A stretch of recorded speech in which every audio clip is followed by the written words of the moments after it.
ద్వారా రాజకీయ అరంగేట్రం చేసి దశాబ్దాల పాటు ప్రత్యర్థులతో పోరాడి గుర్తింపు తెచ్చుకున్నారు. అయితే గత ఎన్నికల ముందు ఒక్క రాంగ్ స్టెప్ వేసి తమ పొలిటికల్ కెరియర్ ని తామే అంధకారంలోకి నెట్టుకున్నారు. దశాబ్దాల పాటు ఎవరి మీద పోరాటం చేశారో వారి పక్కనే ఉండాల్సి రావడంతో వారి పరిస్థితి ఎటూ కాకుండా తయారైందట. దాంతో జిల్లాల్లో దురదృష్టవంతులుగా ఫోకస్ అవుతూ బ్యాడ్ లక్ రెడ్డిస్ అనిపించుకుంటున్నారు. ఇంతకీ ఆ నాయకులు ఎవరు? వారికి ఆ పరిస్థితి ఎందుకు దాపురించింది?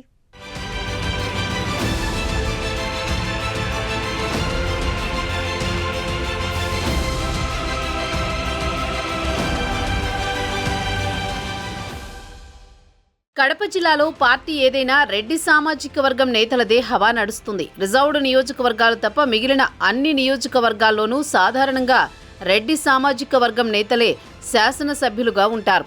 అయితే ఈసారి ఒక్క మైదుకూరు నుంచే యాదవ సామాజిక వర్గానికి చెందిన టీడీపీ ఎమ్మెల్యే పుట్టా సుధాకర్ యాదవ్ ప్రాతినిధ్యం వహిస్తున్నారు. జిల్లాలో పార్టీ ఏదైనా నాయకులు కేడర్ రెడ్డి వర్గం నుంచే ఎక్కువగా ఉంటుంది.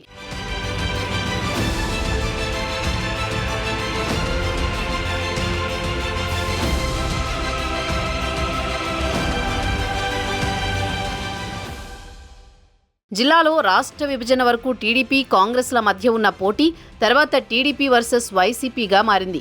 టీడీపీ నుంచి కీలక నేతగా ఎదిగిన మాజీ ఎమ్మెల్సీ సతీష్ రెడ్డి పులివెందులలో వైఎస్ కుటుంబంపై 2 దశాబ్దాల పాటు పోరాటం సాగించారు.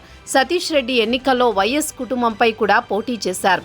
రాయచోటి నుంచి బలమైన రాజకీయ నేపథ్యం కలిగిన రెడ్డెప్పగారి రమేష్ కుమార్ లక్కిరెడ్డిపల్లి నుంచి గతంలో శాసనసభకు ఎన్నికయ్యారు. అయితే ఇప్పుడు ఆ ఇద్దరు నేతలు గత 2024 ఎన్నికల ముందు తీసుకున్న నిర్ణయం వారి రాజకీయ భవిష్యత్తుని ప్రశ్నార్థకంగా చేసిందంటున్నారు.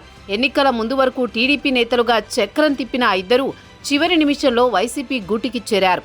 ఇప్పుడు వైసీపీ ఘోర పరాజయంతో తొందరపడి తప్పు చేశామా అని తలలు పట్టుకుంటున్నారట.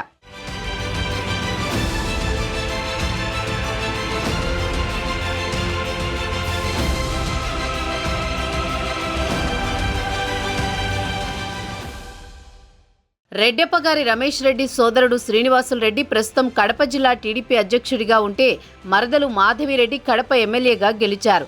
రమేష్ రెడ్డి ఎన్నికల ముందు రాయచోటి టీడీపీ ఇన్ఛార్జిగా వ్యవహరించారు. అయితే సర్వేల ఆధారంగా ఆ సమయంలో చంద్రబాబు రాయచోటి టికెట్ మండిపల్లి రాంప్రసాద్ రెడ్డికి కేటాయించడంతో రమేష్ రెడ్డి వైసీపీ గూటికి చేరి తప్పుడు నిర్ణయం తీసుకున్నారని రాజకీయ విశ్లేషకులు అభిప్రాయపడుతున్నారు.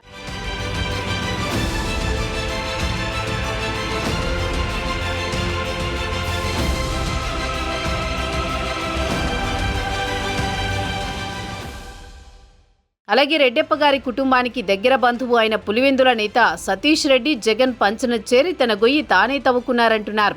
టీడీపీలో ఒక వెలుగు వెలిగిన ఆ ఇద్దరు నాయకులు ఇప్పుడు వైసీపీలో ఇమడలేక బయటికి రాలేక ఇబ్బందులు పడుతున్నారట. ఆ క్రమంలో ఆ రెడ్డి నేత ఇద్దరికీ జిల్లా పొలిటికల్ సర్కిల్స్ లో బ్యాడ్ లక్ రెడ్డీస్ అన్న ట్యాగ్ లైన్ తగిలించేశారు. మరి ఆ ఇద్దరు దురదృష్టవంతుల రాజకీయ భవితవ్యం ఎలా ఉంటుందో చూడాలి.